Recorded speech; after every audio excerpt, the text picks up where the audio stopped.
Guys, head over to the website, elliottmarshall.com, and you can register for the Rocky Mountain BJJ and Mindset Retreat, March 17th through 19th here in Denver, Colorado. Jiu-jitsu every day, 3 hours a day. Actually, we will be covering all of the aspects of the no-gi open guard from the bottom position. And also, it will be included with mindset training every single morning. Lunch and dinner will be included. Denver, Colorado, here in the beautiful Rocky Mountains. elliottmarshall.com. Go to programs, click on retreats, and you'll find it. Register now. First 10 people, $200 off. What's up, guys? This is former UFC fighter Elliott Marshall, and you are listening to The Blueprint. I believe that there's a blueprint of how the most successful people structure their lives. They don't all do it the same. They don't all do the same things. And on this podcast, you're going to hear inspirations, motivations, and stories about how they go through their life. These stories will give you clues and tricks of exactly how you can discover your passion, find your power, and then go give your purpose to the world. Thank you so much for listening. Let's jump into this week's episode. This episode of the podcast is with John Levy. John is a behavioral scientist specializing in human connection, and we really dove into that topic of how it is that humans do connect. John hosts these dinners that you'll hear about, and it's a really interesting way what he does and how he structures them, so it really builds the bond between all of the attendees of these dinners. So, without further ado, here we go, John Levy.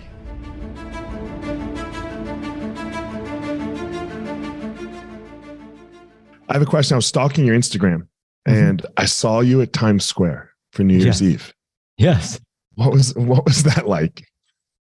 So first of all, I grew up in New York. The last place a human being who grows up in New York would ever be on New Year's is Times Square. In fact, for close to a decade, I have spent my life avoiding New Year's in New York like the plague. I would literally do anything not to do it. One time, me and my best friend, his name is Liam Alexander, found out that at midnight in the town of Dillsburg, Pennsylvania, on New Year's Eve, they drop a 6-foot-tall pickle man at midnight. And we decided to go to the town of Dillsburg, population, I believe at the time was 2,569, for New Year's, just not to be in New York. And what unfolded was an experience involving almost going to jail because state troopers didn't understand why people from New York would optionally leave New York to go to Dillsburg. All right. And that was still better than almost any New Year's experience I've ever had in New York. And yet I still went to Times Square this past New Year's. And that's because I have been incredibly fortunate. And at one of the dinners that I run, I'm guessing we're going to talk about it soon, I hosted an incredible woman who I absolutely love and adore. Her name is Wendy Leister. And over the years, she has been the manager for such bands as Aerosmith, Guns N' Roses, Duran Duran, to name a few. And she is, she told me, hey, John, Duran is performing right before the ball drops in Times Square.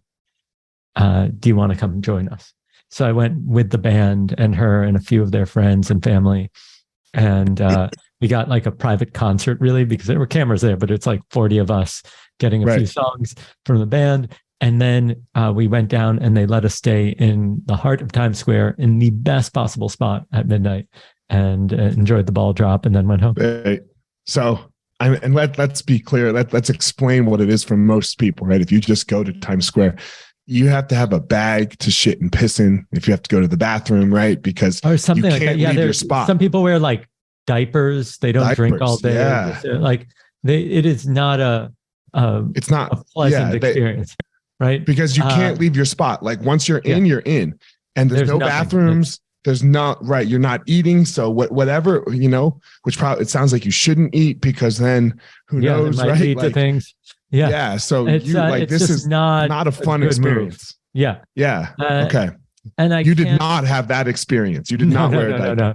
That's what I was saying. Like as a local, it's just a hype experience and it's not any fun.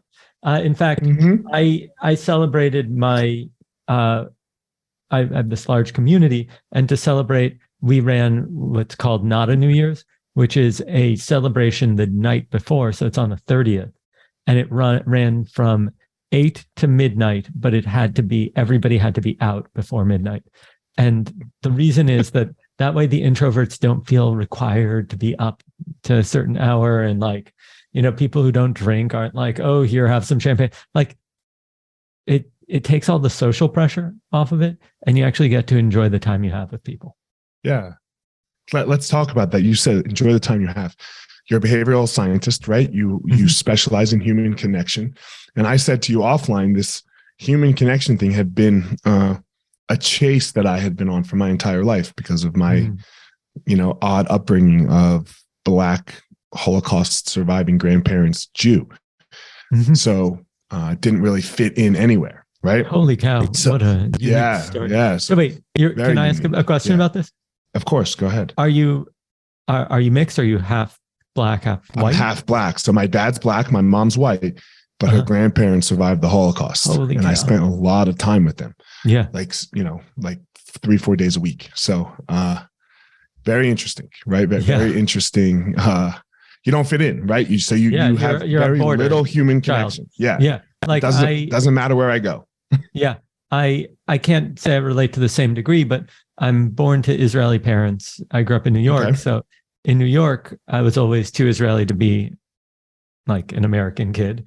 And in Israel, I was too American to be an Israeli kid. I was like on the border of everything, right? Never quite fitting in anywhere. Right. So yes. So we understand each other there, especially on the East Coast, right? Because there's a lot of people, but it's the fucking East Coast. So and if you don't know what we're talking about, then go spend some time there. I've been on the chase of human connection, and I would love for you to hear what it is you do with that and how you've got into this field. And so, yeah, you take it. What is it that you do? So I think like I grew up a pretty lonely kid, right? I didn't quite fit in. I also have a pretty significant learning disability. I'm dyslexic, so I had a tough time in school. Okay.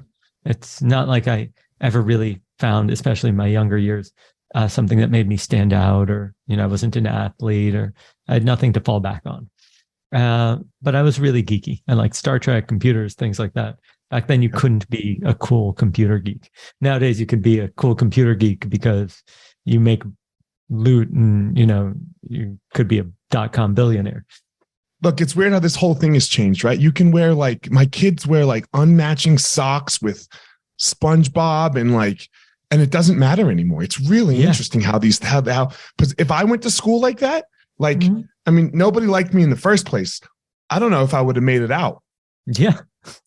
We couldn't do that. So when I was in my 20s, late 20s, I came across this crazy study. And it's by these two guys, Nicholas Christakis and James Fowler. And you can read about all this stuff in my most recent book. It's called You're Invited. My very proud Jewish mother would want me to point out that it's a New York Times bestseller, Wall Street Journal bestseller. It was Wall Street Journal's book of the month. It's all about the science of human connection and everything. And what was I have to interrupt you for a sec. I have to interrupt you on the proud Jewish mother thing. So I was a fighter, right? And the first website I made for me as, fighter Elliot, my mom calls me and goes, Elliot, you didn't put that you have a bachelor's degree in math. And I was like, Mom, no one fucking cares. Yeah. Like this is about Elliot, the UFC fighter. Yeah. they want to know how I'm going to beat the hell out of somebody. They don't care. Yeah, they don't care. She's that you can calculate the hypotenuse. Yeah. And my mom is a Jew, right? So she's like, Elliot, proud of your education. You studied hard. Yes. She's like, put it in there. And just with those words, I like called my web guy and was like, hey man, my mom really wants this in there. Can you just add this sentence at the end, please? That's amazing. So go ahead after your Jewish mother. I came across a study by these two guys, Nicholas Christakis and James Fowler, and they were looking at the obesity epidemic. They were curious, does it spread from person to person like a cold, right? Like coronavirus, or how zombies work if they exist, right? Or is it a percentage of the population, right? There are certain diseases that just like show up. It's not because you don't get Alzheimer's because I shook your hand or something like that, right? And what they found was kind of crazy.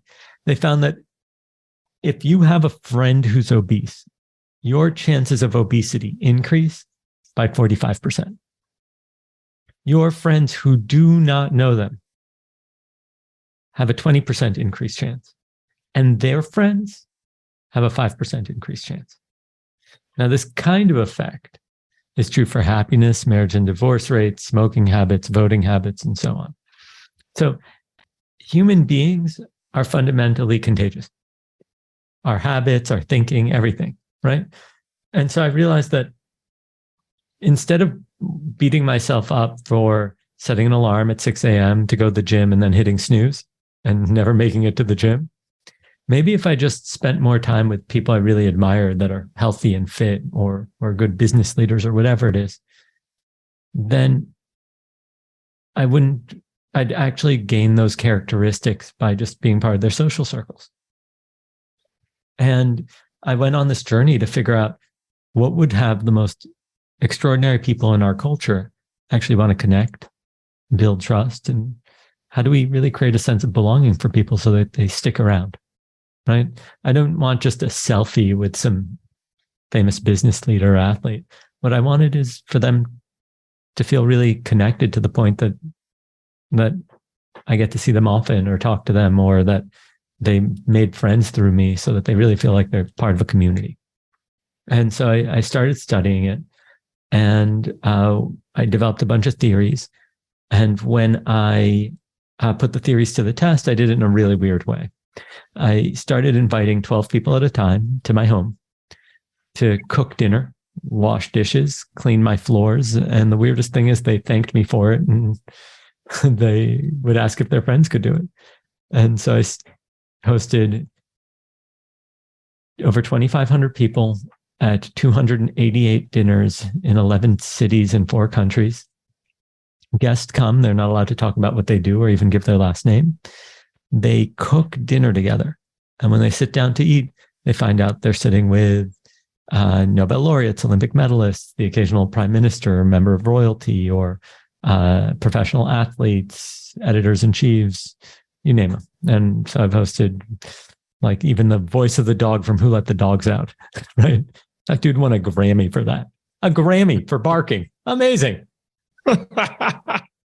That's so cool. Anyway, Man, so that's what I've been doing. It's completely free to all the attendees. I've hosted basically anybody you could think of. And it's been a real privilege. That's so interesting because, and it just made me think. So I run martial arts schools now, right? I own 7 martial arts schools. Holy cow. And yeah. And it's a similar thing. Like with the cooking of dinner, we said where no one knows what you do. That's what you said, correct? Yeah, it's completely anonymous. It's completely anonymous. So it's, and instead of I love cooking for people too. So like my 2 things are food and fighting. It's like, this is the way I bring people together is we eat. I either am cooking for you or we're beating each other up on a mat. But when we do the beating the people up on the mat thing, no one knows what car you drive outside. Oh yeah. And no one knows your profession. And all that matters is what happens when you come in on the mat and how you deal with the other people on the mat. And then it builds these really, really strong bonds. And it's the same thing that you're saying, because you're hanging out with them and you're actually spending time with them and finding out about them and all of the. I'd accentuated a few additional steps. Go ahead. Right? Go. So the first thing is that people think that if I want you, Elliot, to like me, what I should do is try to win you over, right? So I might take you out to an expensive dinner, right? Hey, man, let me take you out for a meal, coffee, something. Most of those dinners are awkward and terrible. They're terrible. They're just such a drain. Now, what actually works is the exact opposite. It's called the IKEA effect. And the IKEA effect states that we care more about our IKEA furniture because we have to assemble it. So anything we invest effort into, we care more about. So when the two of us get on a mat, and what style martial arts are you? Brazilian Jiu-Jitsu and Muay Thai. Okay, perfect. So Brazilian Jiu-Jitsu, you are physically investing effort into one another. I am showing you something. You're showing me something back, right? There's this give and take. And in the process, something really interesting happens. With that investment of effort and that familiarity, we create stronger bonds. But Brazilian Jiu-Jitsu specifically, because of the nature of it, leads to a greater sense of vulnerability. Because in Taekwondo, you're like 3 feet apart. In Brazilian Jiu-Jitsu, like you guys are sweating all over each other. You are hugging. You choke me. You choke me. And if I tap and you don't let go, it's over for me. Yeah. So there's this trust. Yeah. And so it creates what's called vulnerability loops. And the way it works is person one signals vulnerability. If I say to you, Elliot, I am super stressed out about this thing at work, whatever it is. In that moment, when I signal vulnerability, you have a choice. You can ignore me or make fun of me. Trust will be reduced. Or you could acknowledge it and go, John, I know how you feel like, and respond with vulnerability in return. Running 7 schools right now is super stressful, plus all of my social obligations. What are you dealing with? The moment that I see that you've signaled vulnerability back to the same degree, trust increases to that higher level. When you're on the mats with somebody, there's that constant vulnerability loop between, you're choking me out, I'm tapping. When you respect that tap, you've just opened and closed a vulnerability loop. Trust just increased. And so those loops open and close super fast when you're doing these kinds of physical activities. Do you train? What? Do you train jiu-jitsu? No. I did martial arts years in my... You just understand it really well. Yeah. So and so I think it's a fantastic system. Also because it creates...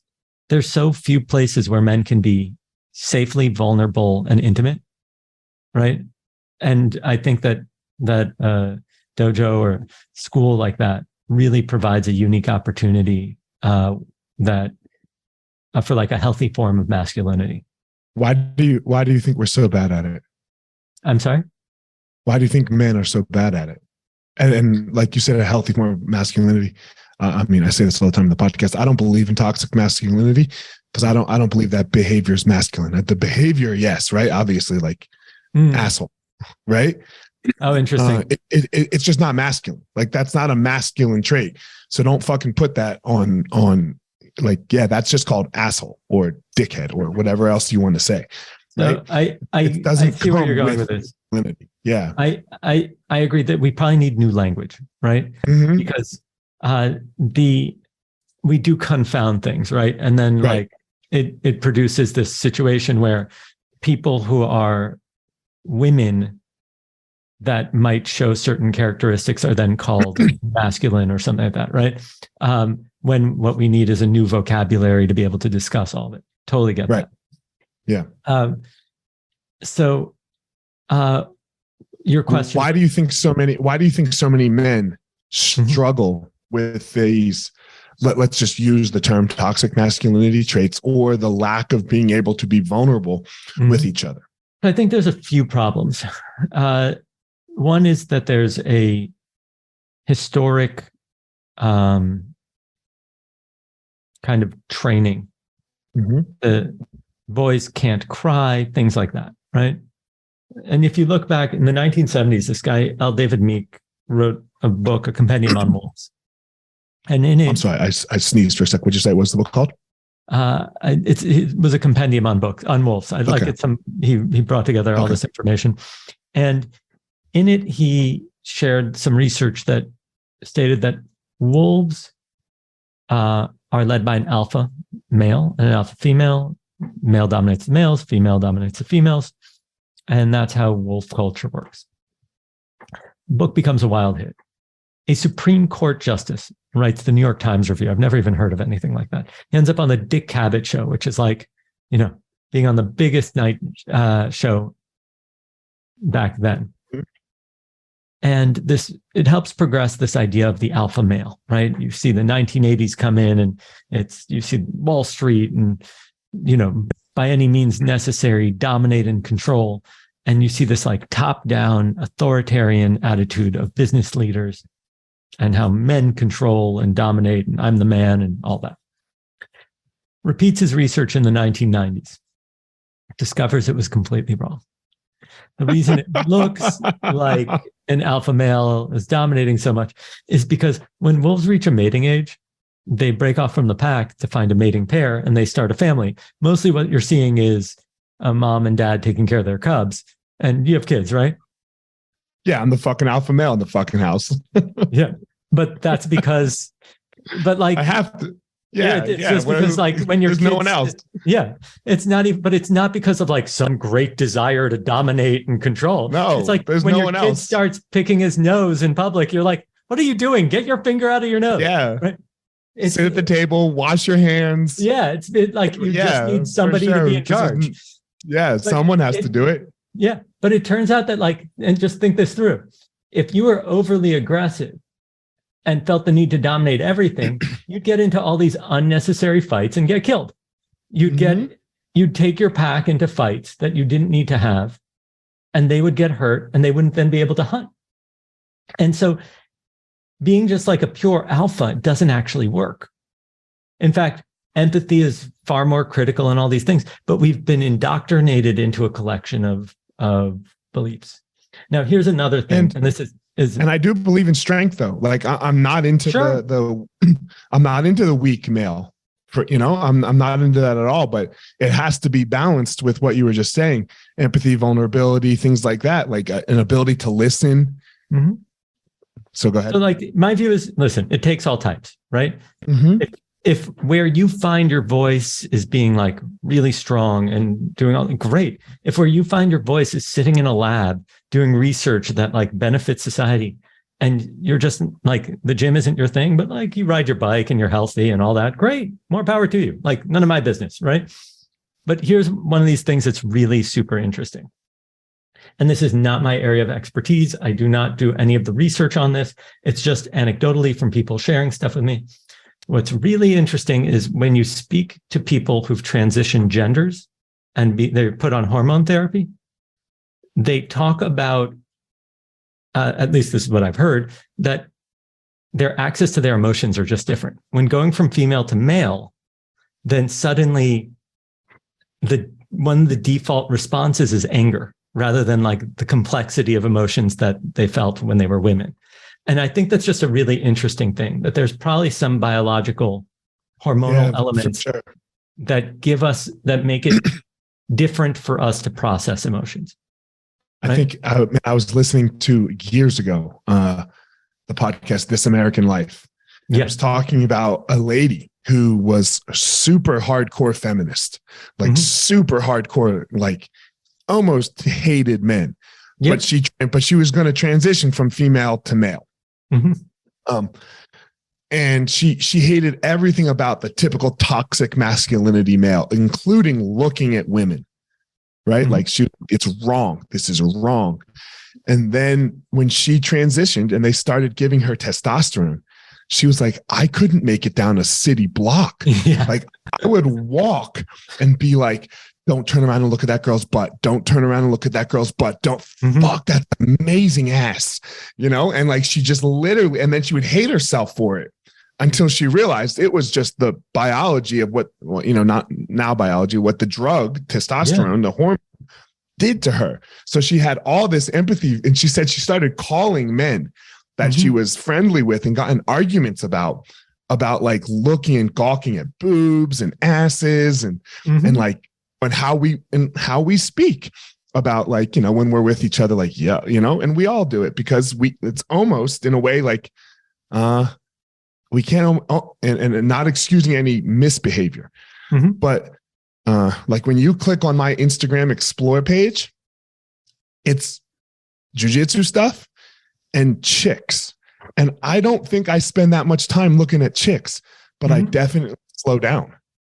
So, and yes. Oh, yeah. I totally get it. The algorithm goes, oh, he stopped on those big boobs and that nice butt, and then I scroll and it also just might be that, and if I can point out, we don't know how these algorithms work. It might be also that every single other person that's looking at jujitsu is doing it. And so you just get it by association. It's guilty by association. Either way, but we can't help it. Like I slow down. I'm saying I cannot help it. If I see a good looking girl, I stop for a second and then I scroll past. I'm incredibly impressed with your honesty. So anyway, well, what do you want me to do? Can we not admit this? But what? Can we not admit this? Like, no. I think it's absolutely. Yeah. Without a doubt. Yeah. Nothing wrong with it. That it's become such like a cultural meme that like men will never say this because they're too scared to have their spouses feel bad or whatever it is. I hope my wife does it too. Personally, I hope if a good dude runs across her Instagram feed, that she's like, "Oh, damn, that dude's kind of good looking," and then maybe it sparks her. I'm the one laying next to her, so let's fucking go. Like, I don't care. That's awesome. So anyway, what I ended up doing with all this research is I built this community. My focus ever since has been, how do we really create a sense of belonging? And Elliot, to kind of your point, people have been having like a really tough time connecting in recent years. Yeah. There's an entire category now in Korea called lonely death, where this is South Korea, where people have so few friends that when they die, nobody even knows for weeks. And eventually they stumble on the body when there's like terrible smells and stuff like that. In America, the average American went from having our friendships and social connectivity kind of peaked around 1950, right after World War II. The television enters the home and we become more isolated and more disconnected. And by 1985, we have about 3 friends besides family, and we're participating in almost no social groups anymore, like civics groups or anything like, Girl Scout, stuff like that. And then by 2004, just 19 years later, we're down to about 2 friends per person. And now we have, it's even lower. It's estimated that tens of millions of people have no friends. So no friends. How do you have no friends? How do people have no friends? There's a whole slew of characteristics. The first of which is like, we went from agrarian, right, to like farms, where you were built in with families that all of the family is valuable because each additional family member is free labor. To moving into cities where each additional child is an expense. Right? Because by the time a kid's like 6, 7, they can help around the farm. By the time a kid's 6, 7, you have to pay for 11 more years and then college, right? Dude, my kids are into basketball. I think I spend like $4,000 a month on basketball. Yeah. And that I'm assuming that doesn't include Knicks tickets. Which city are you in? I'm in right outside of Denver. I'm in Boulder. I'm right outside of Boulder, Colorado, in Superior. But my kids, LeBron's almost done here, right? And I do believe you should go see greatness. And we actually went to the Nuggets game 2 weeks ago, and he didn't fucking play. So, oh my god, and I want half my money back, bro, because the tickets were double, right? The charge was double because LeBron's coming. Yeah. So. And then I was like, okay, where's the coolest place for him to see LeBron play? I would say the coolest place to see any sporting event is Madison Square Garden, right? Mm-hmm. So I'm thinking about trying to get tickets to Madison Square Garden. For when LeBron comes. That's cool. Yeah, for when That's LeBron comes. But if that dickhead doesn't fucking play again, I'm going to be really mad. So, and I love LeBron. I don't mean to call him a dickhead. Yeah. I mean, listen, it's my hunch is that when you get to that level, you never want to miss a game. So if he did, it wasn't by his choice. It was by. I disagree with you here. I disagree with you. I think Michael Jordan never wanted to miss a game, and neither did Kobe. But I think the stars these days take days off. But this is not about the podcast. But we'll talk about that off air. Go ahead. So, long story short, it turns out that we're lonelier than ever as a society, at least in documented recent history, right? Okay. We're no longer part of the village communities where you had like 20 mothers who took care of you, right? It's theorized that if you go back tens of thousands of years, when maternal mortality was like when 1 out of every 8 high, moms would die in child labor, it meant that like the community really had to support in order for child survival, right? Like mothers knew that if they give birth, there's a good chance that it won't end well. And so these were very tightly knit groups. Now we don't have that anymore. And so people don't necessarily, one, come into the world with a pre-existing community around them. And two, we're in an age of helicopter parenting. So where every thing that your child does is organized by you, and they're 10 years old and you're still cutting their food at the dinner table so they don't choke, then they never develop any skills of their own.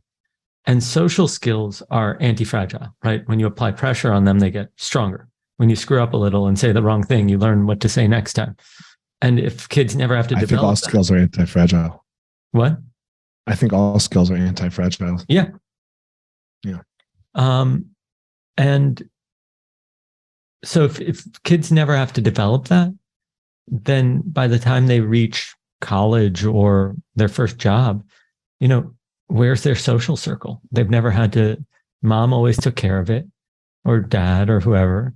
And now they're on their own and they don't have the wherewithal to actually manage these things. So we're seeing a generational divide. Now that might be something that affects more like wealthier people who send their kids to college and all that. If you don't have if mom has to work all the time, then you might be like a latchkey kid, right? But I think that we have a confluence of things. It's also, cities can be pretty lonely places. When you're in towns, everybody kind of knows each other. I want to stop you for a sec, just so that the audience understands the word anti-fragile. Can you, because I think people mess up the definition of anti-fragile. Go ahead to explain anti-fragile. We tend to talk about things in 3 categories. There are things that are fragile, like you take a champagne glass or even just a regular glass, you drop it on the floor, it's going to shatter, right? It's fragile. There are things that are robust. If you hit the wall of your building, nothing's happening to the wall of that building. It's more likely that you'll hurt your hand. But then there's a third category, which is anti-fragile. But isn't robust though? Like if you hit it with the right, it could break though. It's possible for it to break. It's possible. It's just going to be really hard. Like you can break a bomb shelter, but you need like a really serious bomb, right? Right. Yeah. Like it's robust. So those things are robust, right? Yeah. And then the third category are things that are anti-fragile. And the simplest example is your muscles. So if we go to the gym and we lift together, within a certain range, applying pressure to our arms or our muscles, whatever it is really healthy. Temporarily, we might be sore, but we'll tear the muscle. And then when it grows back stronger. Now, if I lift too little, nothing happens. If I lift too much, I could injure myself. It's really bad. But within that range, it's actually beneficial. And this is where people take anti-fragile, like to a human in general, too far. They're like, oh, make the kid that can't walk yet go get his own food. That's too much, right? Like that kid dies. It's outside that range, right? Like it's and in fact, if listen, don't get me wrong, there are these extreme cases where people end up outperforming and then they become significantly strong.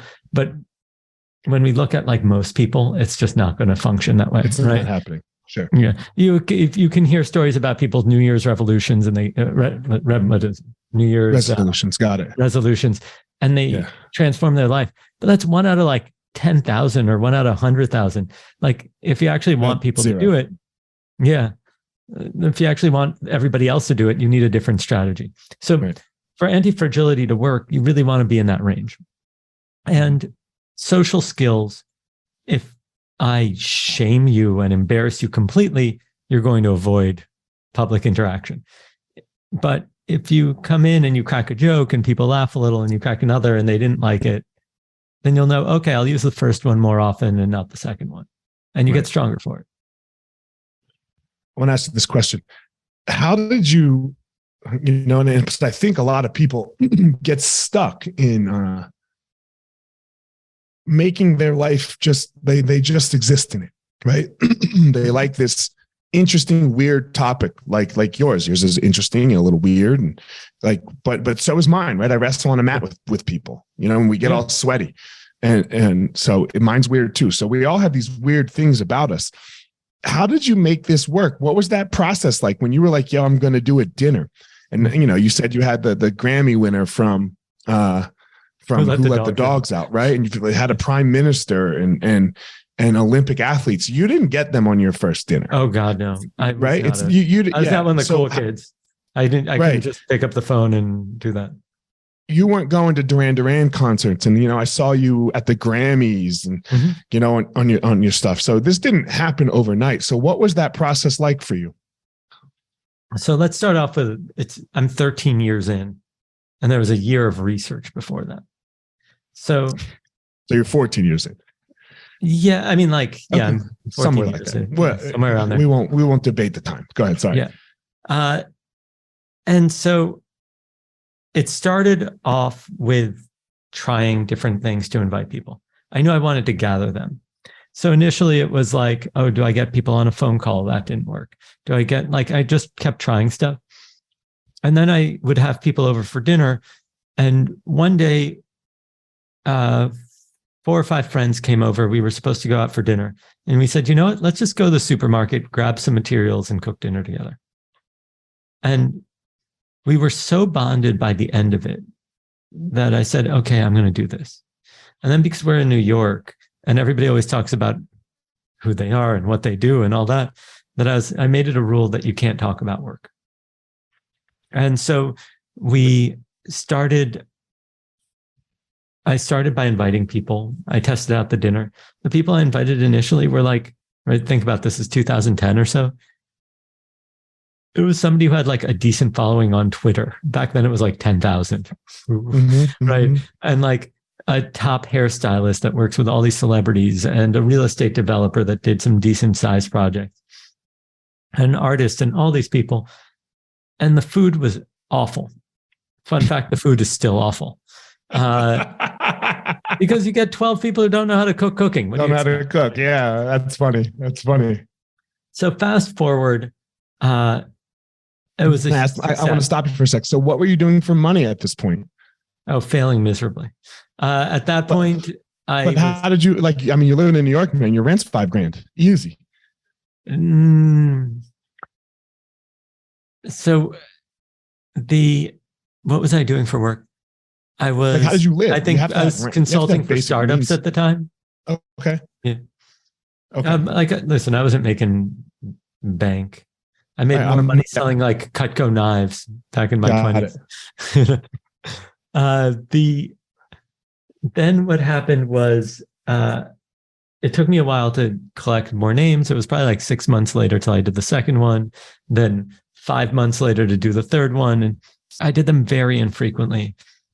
And then at around 2013, I was like, I got to do this more often. I started doing them every 2 weeks. I did 2 a month.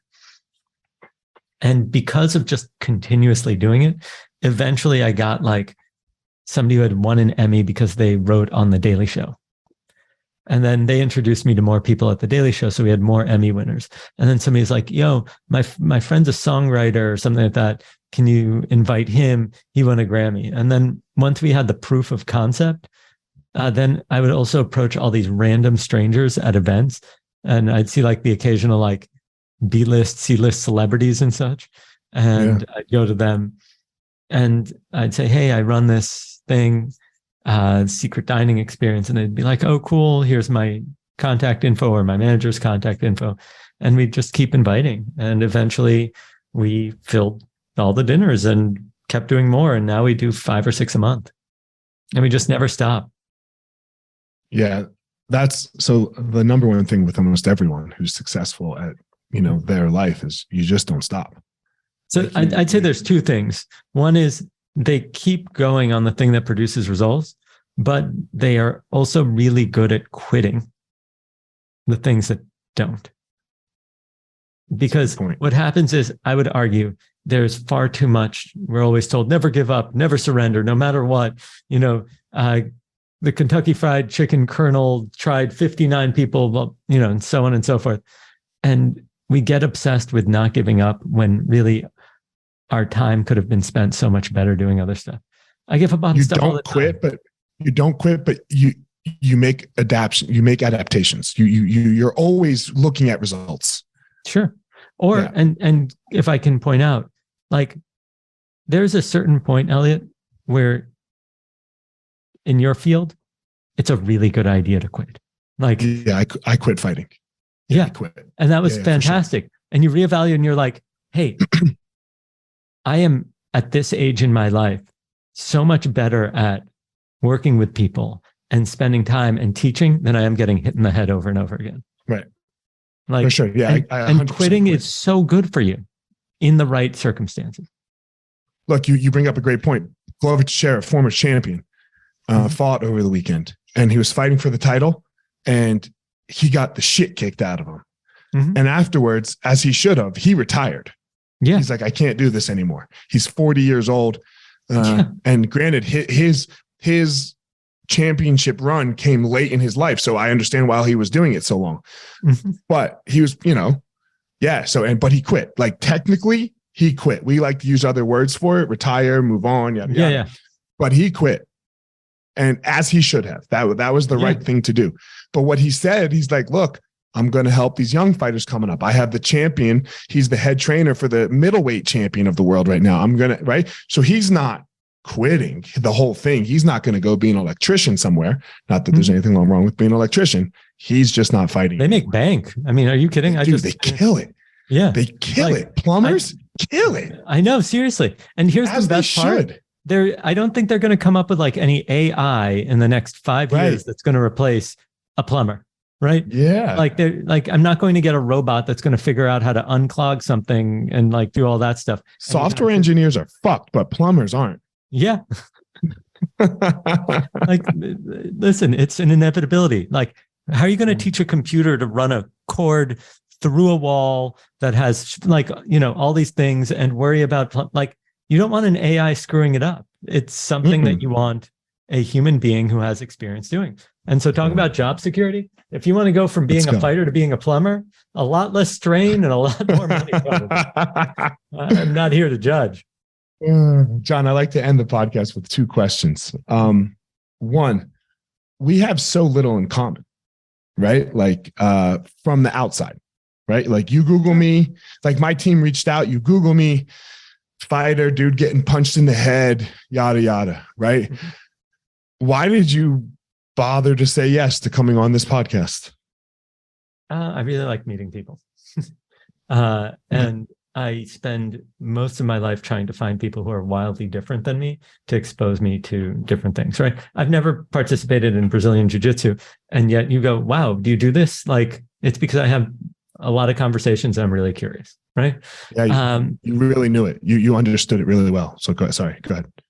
And so, yeah, absolutely. Let's have a conversation. Let's get to meet people. And then the second is, if I can provide something to your audience that maybe improves their quality of their lives, I think we all have an obligation to share knowledge, especially science. Because I'll be honest, most of the great researchers out there aren't necessarily the best communicators.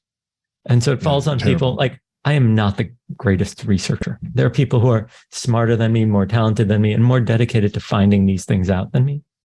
But I'm pretty damn good at expressing it in a way that it's accessible to people. That, not to talk down or anything. I call that the Neil deGrasse Tyson effect. Like, yeah, he's fantastic. You can listen to him talk about astrophysics and be like, oh, fuck yeah. I get that. If I listen to my physics professor, and I had one at college, I was like, what are you talking about? Yeah. This isn't English, what you're saying. Yeah. And that's exactly the point. So I think that that's really Fantastic. Because the truth is that you guys might buy my books and so on. I'm flattered if you do, but that's not how authors make money. Like we lose money off of writing books. We do it because it's important to share ideas. Sure.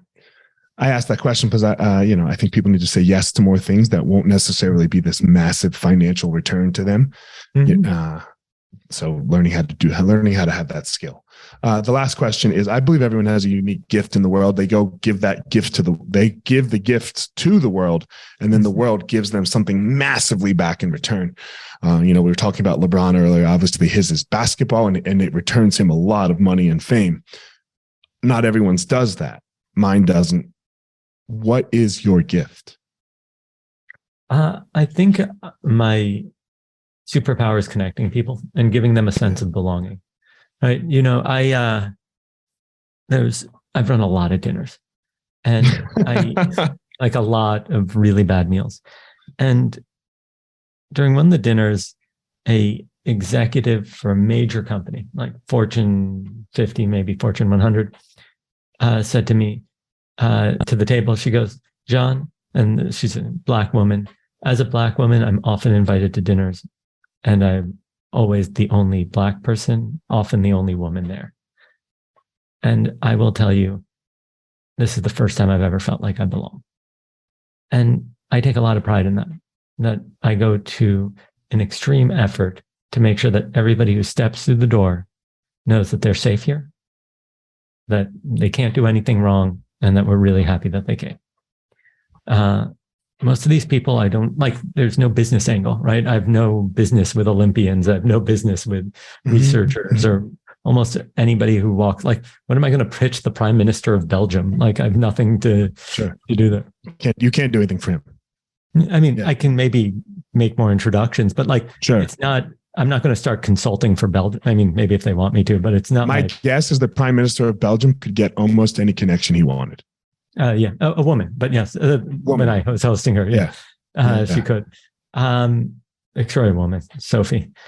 So I think that really what I can do better than most is understand what brings people together, and then how to use that over time to improve the quality of people's lives, their communities, and hopefully one day the world. That's normally my last question. But I got one more. Can I come to a dinner? I do not take the dinner guests. This is the wild thing. I don't know anything about like who the world's best astrophysicists are, or how would I come to a dinner? How do you get on that I am list? happy to put your name in, and then there's a committee that picks, and I stay out of it because after a few years, I when it started getting big, I didn't want my friends coming to me and being like, "Hey, why don't you invite me?" I'm like, no, these are people who actually know about these industries. So I will gladly put your name in. And if everything works out, you'll get an invite. You'll get to pick between like New York, LA, and San Francisco. We are a little backlogged because we took, almost 2 years off because of the pandemic. And also because I'm expecting my first child in May. So we're taking a little bit of time congratulations. off. Thank you. I'm super excited. I was like, how old can a child be when they start jujitsu? That was like one of my first questions. Find a good school, and the answer should be about 4. 4? Fantastic. Yeah. There's great schools in New York. Yeah. I think one of the Gracie's has one on the Upper West.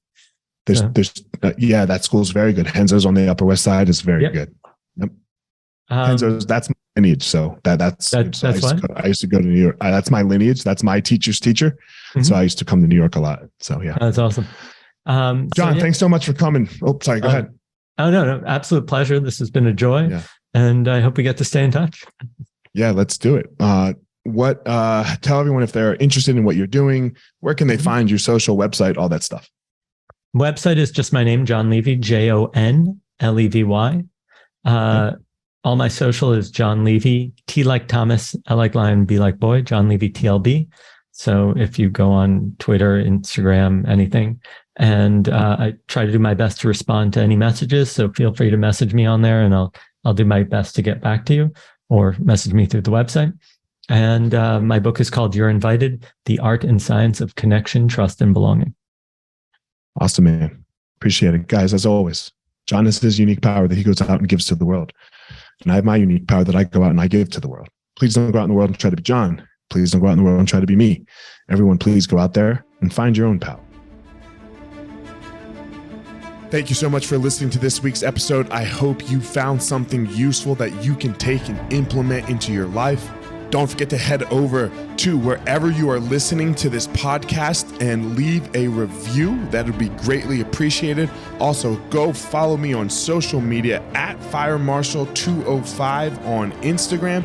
Leave a comment, anything that you would like there. And as always, if you think this would be useful for somebody else that you know for their life, send it their way. That would be greatly appreciated. That's it for this episode, guys. I hope you all have a great day and you go step into that power so that you can give your purpose to the world.